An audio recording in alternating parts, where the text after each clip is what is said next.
नेपाललाई अमेरिका जस्तो बनाउन के गर्नु पर्ला? तेरो मुख फोर्नुपर्छ, तँलाई साफ सिलौटामा राखेर पिसिए दिनुपर्छ क्या, तेरो माथि डोजर चलाइदिनुपर्छ बौलुन।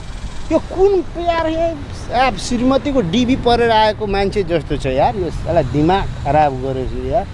आफ्नो पैसाले मापसै गर्दैन नि यस्तोहरू, फोकटको खान्छ क्या साफ।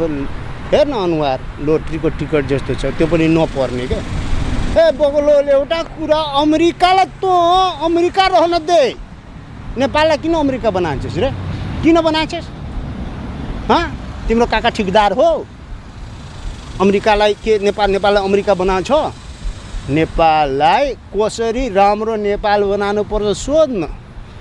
बा मुख फारेर भनिदियो अमेरिकालाई नेपाल जस्तो, नेपाल अमेरिका जागर तै बना पागला कहीँ का पग्ल्यो, दिमाग हाफै माइन्ड हो यो।